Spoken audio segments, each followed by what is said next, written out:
Dear ladies and gentlemen, the U.S. government has experienced 21 shutdowns over the past half-century, but the two longest in history both occurred during Donald Trump's presidency. As of November 5, the U.S. government entered its 36th day of shutdown, the longest ever recorded, with widespread consequences, increasingly affecting citizens across the nation. Over the last 50 years, the U.S. government has gone through 21 shutdowns. The first took place in 1976 under President Gerald Ford and lasted 11 days. Under President Jimmy Carter, there were 5 shutdowns, the longest lasting 17 days in 1978. During those 6 early shutdowns, federal agencies continued normal operations while Congress negotiated the budget, with the expectation that lawmakers would eventually resolve the deadlock. These were therefore considered partial shutdowns that caused minimal disruption to the federal system or public life. Things changed in 1981, when Attorney General Benjamin Civiletti ruled that federal agencies must cease operations either fully or partially until funding was restored. This shift made government shutdowns far more disruptive to U.S. politics and society. Since then, the U.S. government has endured a total of 15 shutdowns, including 8 under President Ronald Reagan. The current shutdown began on October 1, after Republicans and Democrats failed to agree on the terms of the fiscal year 2026 budget. Democrats refused to approve the bill unless subsidies under the Affordable Care Act, ACA, set to expire at the end of the year, were extended. Republicans insisted that health care and other issues should be debated separately from the budget process and declined to compromise. In late September, House Republicans proposed a clean, short-term budget, free of controversial provisions, allowing the government to operate until November 21. The bill passed the House easily, which requires only a simple majority, but stalled in the Senate, where at least 60 votes are needed, requiring bipartisan support. The Senate has since voted 14 times on the short-term funding bill, all unsuccessfully. The most recent vote, on the afternoon of November 4, resulted in 54 votes in favor and 44 against, with 2 senators absent. The impact of the shutdown is growing more severe.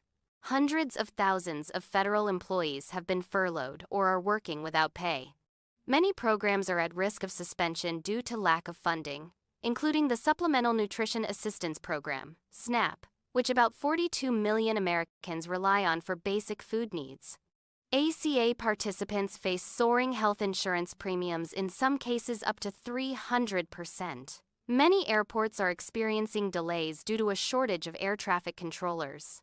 While Senate Democratic leader Chuck Schumer has called for serious negotiations on the ACA, President Trump has urged Republicans to abolish the Senate's 60-vote threshold so they could pass the budget independently. However, Republican Senate leader John Thune rejected this proposal, warning that such a move could have serious long-term consequences. The previous government shutdown lasted 35 days, from the 22nd of December 2018, also during Trump's first term. At that time, the president demanded congressional funding for his U.S.-Mexico border wall project, aimed at curbing illegal immigration. Republicans controlled the Senate but had just lost the House to Democrats in the 2018 midterm elections. House Speaker Nancy Pelosi refused to negotiate the budget unless Trump agreed to reopen the government.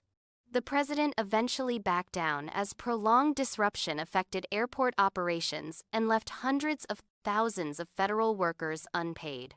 Trump later signed a short-term spending bill allowing the government to operate for 3 weeks without border wall funding. Congress subsequently avoided another shutdown by approving $1.3 billion for border wall construction, far below Trump's original $5.7 billion request. The Congressional Budget Office, CBO, estimated that the 2018-2019 shutdown caused a permanent loss of about $3 billion to the U.S. economy. During Trump's first term, the government experienced one additional shutdown, but it lasted only 2 days and had minimal impact. In 2013, the U.S. government shut down for 16 days, starting September 30. The far-right faction of the Republican Party, which controlled the House, demanded a provision to block the implementation of President Barack Obama's Affordable Care Act, ACA, in the spending bill. The Senate, controlled by Democrats, rejected every version sent from the House. Tensions escalated when House Republicans also blocked efforts to raise the federal debt ceiling, raising fears of a U.S. default. President Obama declared he would not yield.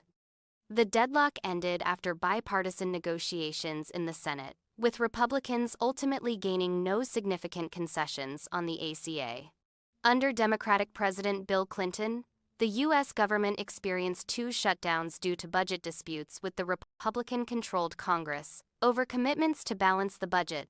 In 1995, Congress passed a temporary spending bill to keep the government running, which included provisions to increase Medicare premiums and required Clinton to balance the budget within 7 years. Clinton vetoed the bill, leading to a shutdown starting the 13th of November 1995. After 5 days, the White House and Congress agreed to fund the government for several more weeks to continue negotiations. However, that period was not enough to bridge differences, leading to another 21-day shutdown beginning the 15th of December 1995.